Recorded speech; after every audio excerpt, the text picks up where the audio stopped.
to infinity and beyond. What's up, everybody? It's Roger and James here from Infinity and Beyond, presented by DisKingdom. At E3's, basically for what Nintendo brought us, because they had a very big kind of presence at E3. They had the Nintendo Direct. They also had Treehouse Live, where they kind of just went on for days and days and days, playing games and stuff. And I'm going to be honest, my gut reaction was I was hoping for something, maybe a little sprinkle of Disney in there or something like that, just to kind of, because they've always had like Disney games and stuff. There wasn't any of that, so I will be saying they came out with some big hitters, some big titles coming out. For me, Nintendo were the one to beat, and they also completely hit the mark on the hitters. They've announced stuff, they've shown stuff, what's coming up. They, I think, were able to completely, once again, smash it away from Xbox. Xbox is launching, and I think all the attention is on the Switch. I know they came out with a bunch of very big games here. There's obviously a lot of stuff for a lot of fans to be interested in. But at the same time, I'm looking at this and going, okay, there isn't a single game on this list other than Fire Emblem Warriors that I'm interested in the slightest. So, yeah, I acknowledge I'm an outlier on that. There are a lot of fans who are going to be super excited for new Metroid, Super Mario Odyssey, a new Yoshi game, a new Pokemon game, Xenoblade Kirby, and I'm just like watching these trailers. It's just like, this isn't for me. The only thing I would say, there was one thing that I did think thought was quite funny was they're going, Microsoft, they're going, we have. It's also available on Windows 10. Nintendo, like, you want this? You need this. You need this. This is ours, and ours. If you don't like, you have to have the Switch to play these games. And it's like, I was like, Nintendo announced more exclusives than Sony and Xbox combined in the presentation. On the flip side, the number of cross-platform titles that are coming to the Switch was not impressive. Yes, they announced Rocket League, which is actually really cool because it's got the cross-platform play, which is a very nice touch. But when you actually look at like the number of titles that are coming out for Xbox, PlayStation, and Switch, it wasn't quite as high a number. But yeah, if you want to play games, if you want to play at least one of the new Metroid games, you're getting a Switch. Yeah. I mean, I think that the trouble is, I do feel like this thing with this, Xbox and the PlayStation Pro, they're pushing this 4K, full monsters, and of course the Switch isn't even up to the PS4 now, so it is behind, but they are coming in with fun. They're coming in with fun. They're coming Absolutely. in with a fun experience, and I think there's that part of people that are just like this. Yoshi and Kirby for me was just like simple, fun platforming games. The Xbox is not going to really. They don't have that same fun other than Cuphead, but it's just that thing of Nintendo. I would disagree. Crackdown 3 looks like amazing fun. Yeah, Crackdown 3 is the only game on the Xbox I'm probably going to pick up this year. It's just the fact that I think Nintendo, they've got a market, and they're now going.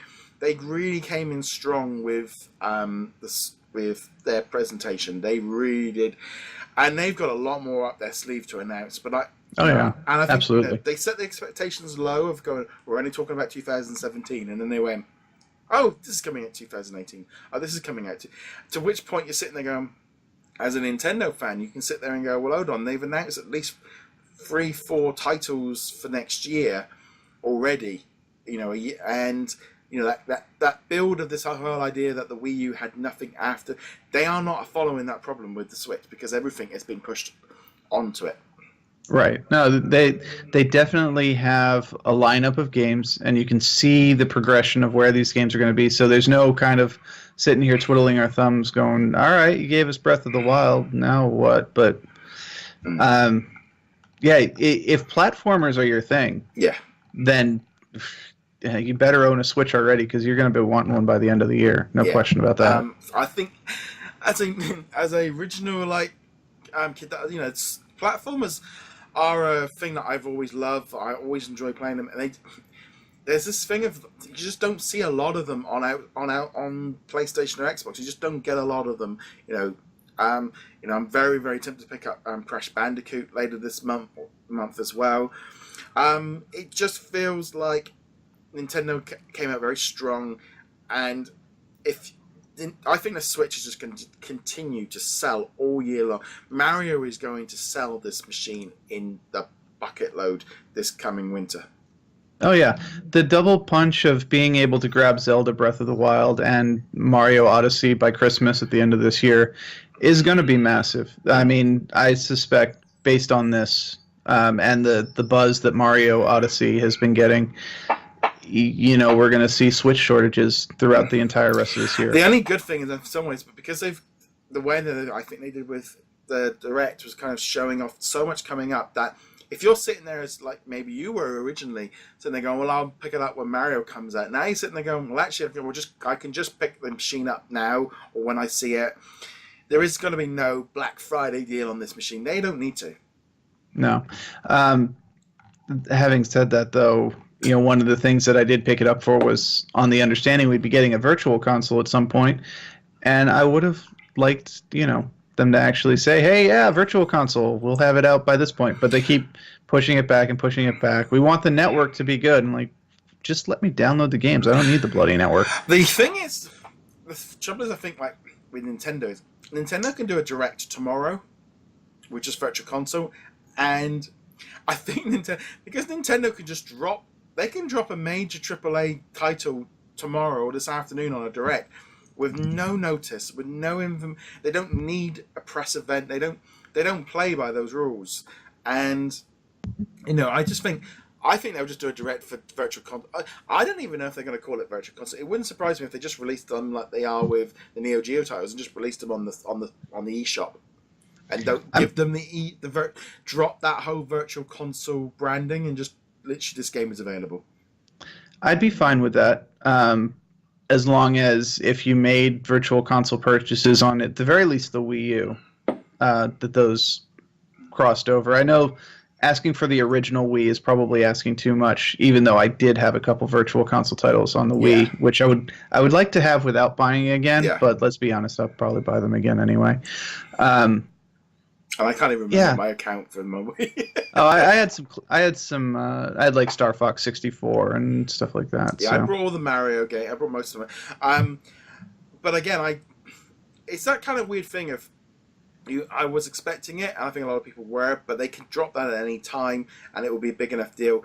I'm sure that they could put Super Mario 1, 2, 3, and World, and a few other titles on that system tomorrow, and they'd all sell, and they don't need any major details for it. So in some ways, they were focused on new rather than old, and I think that was the primary focus. Well, I mean, they were focused on new versions of the old things. Because actually, if you were a fan of the Nintendo 64 era, then I think the Switch is actually capitalizing on that quite well. Zelda Breath of the Wild definitely calls back to Ocarina of Time. Mario Odyssey, based on the trailer we saw, looks actually a lot like Super Mario 64. I was very happy that they were downplaying a lot of the real-world stuff. I mean, we don't know how much takes place in the real world. Maybe it's just 1 or 2 levels or something like that. But the gameplay we saw was very reminiscent of Super Mario 64, which is a good thing. So. This is funny because I always remember playing Super Mario 64 when I bought it originally, and it was like, this is great. I never had that. I always felt like, I know when I got Sunshine, I really enjoyed playing that when I got the GameCube. But the 64 one, I never remember it being this amazing thing for me personally. It was never, I always felt that the traditional Mario was more what I don't know. I just remember distinctly for going. I never was think back and go, oh my god, that was an amazing game, because it was always. I know it was ground, changed everything, but it wasn't. It's not something in my mind where I think back and think of how much fun I had in that game. Whereas I think of Super Mario Sunshine as if that thing comes on virtual console, I'll pick that up. But then I do wonder. Do they want that out now, or do they want to make sure they get those Odyssey sales? I mean, I don't honestly think that virtual console sales would probably cannibalize the main games either way. Mostly because, if what you really want is the virtual console, then you're not particularly interested in the new games anyway. No. The only other thing I did wonder was whether or not Nintendo were maybe a little bit aware that, they've got all these Wii U ports. They don't want to be seen as just rehashing constantly old releases and making people buy them to bulk it up. But because essentially the eShop with the virtual console can basically give them a new title every week or two for years. And then, if they start going down their Wii and GameCube library as well, that could change things up a bit. Honestly, they could release just 1 or 2 titles on the virtual console, once per week, and it'd be good for probably a decade at least. So, I mean, it definitely looks to me like they are going for, we're having a exclusive Nintendo game every month. And that seems to be the trend that's building up, because I'm looking here now.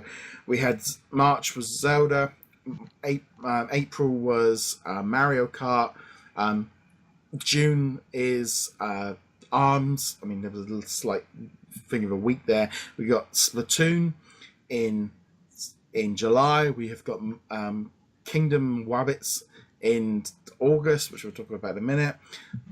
We've then got the Pokemon game in September. We're then going to have Mario.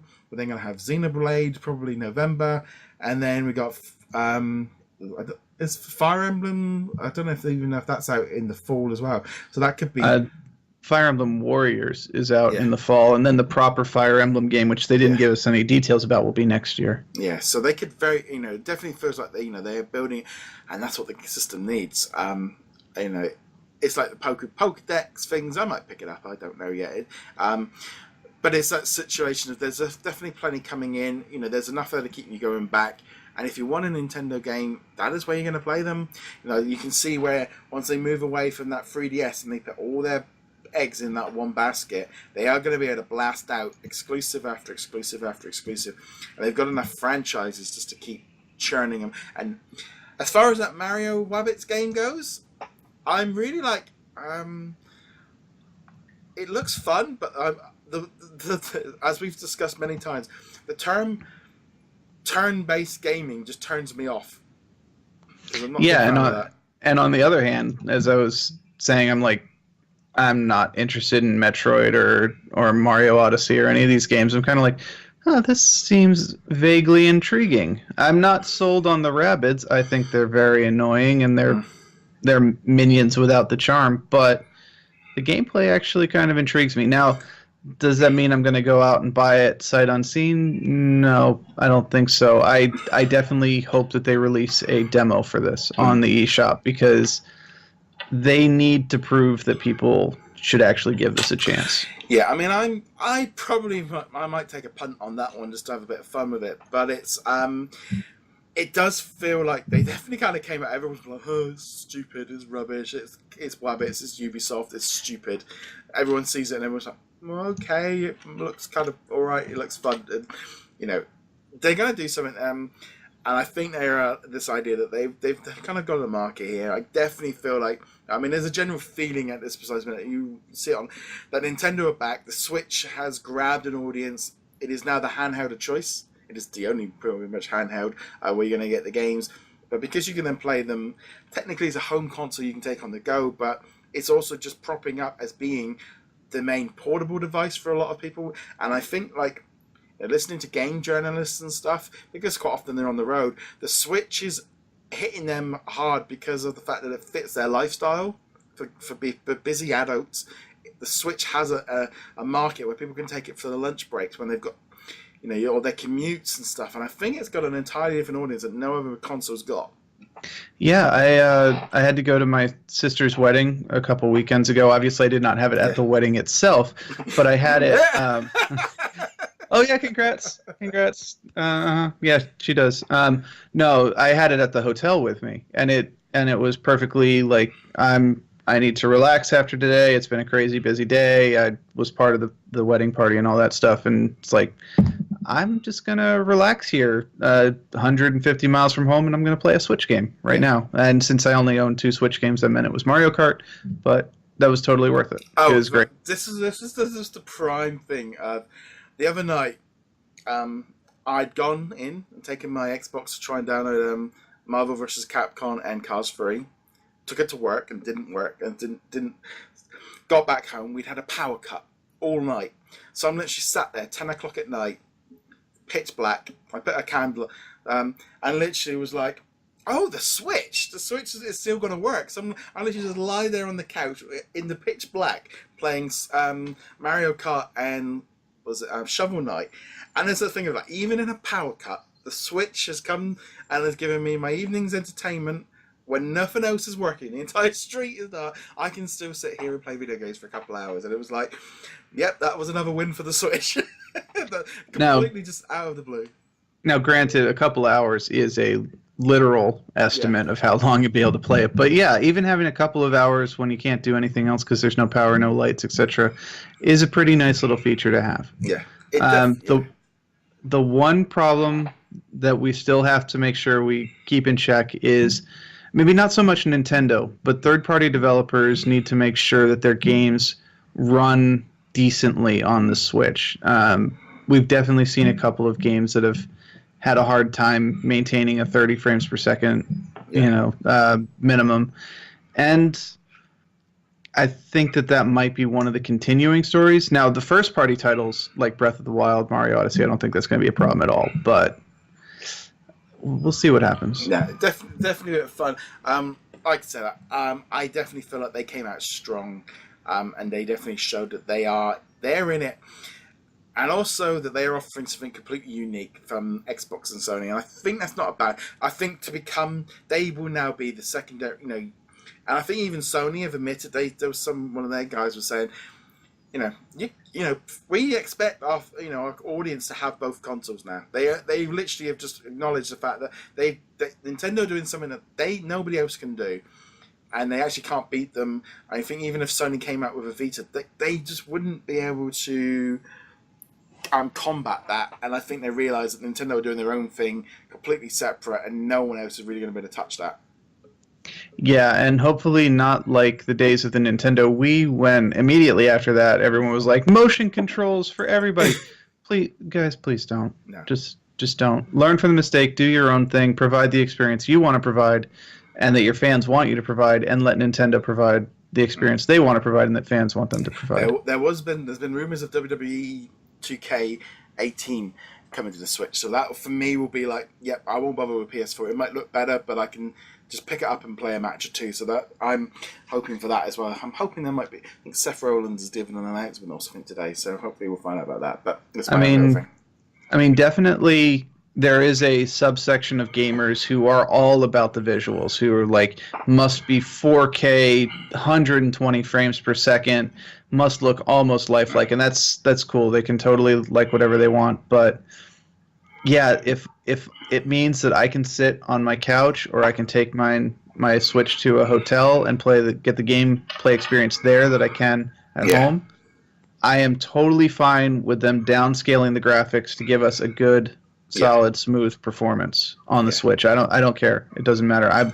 These games, and this is what the Switch is. If the game is fun, I'm down with it. It's totally. A bit like that kind of weird thing. Like, I almost feel like if you're watching a movie, right, and you're watching a fantastic movie that you enjoy, right, you could be watching it in 4K or 8K cinema screen, but even if you're watching it in standard definition, it's still a good movie. It can add to it, but it's still that thing of the core content is still what's entertaining you, not how crystal clear Tom Cruise's nose looks or something. Right, and you'll often find that the memorable games and the memorable movies are the ones with good quality content, not necessarily the ones that look super pretty. Yeah, you might be like, all right, I need to show off my new 70-inch 4K HDR TV, so I'm going to pop in, I don't know, order 1866 or whatever. But when it comes down to actual gameplay, that's the key. Because you think about it and you go, I probably shouldn't disparage this one because it is a Disney property now. But you think back to the Avatar movie, or the first one, now that there's going to be like 10 of them. And then you look back to the original Star Wars, and you're like, well, which one can you quote? Yeah. I know which one I can quote, so... I can't even remember the guy's name. That's how good it is, right? It had Sigourney Weaver in it. Yeah. There's a park in Animal Kingdom it's blue. There's a lot of blue and fluorescence. But no, that's good. So we'd love to know what you guys thought of Nintendo at E3. Love to know what are your thoughts on all of that. As per usual, you can check us out over at DisKingdom.com and DisKingdom.com. We're also giving away a copy of Cars 3 Driven to Win on the Nintendo Switch or Xbox One or PS4, depending on whoever wins. I'm going to let them choose the platform because that's the easiest way now. And also you can find James over at heroiclegacy.com. And on that note, guys, thank you very much for watching. See you guys soon. Later.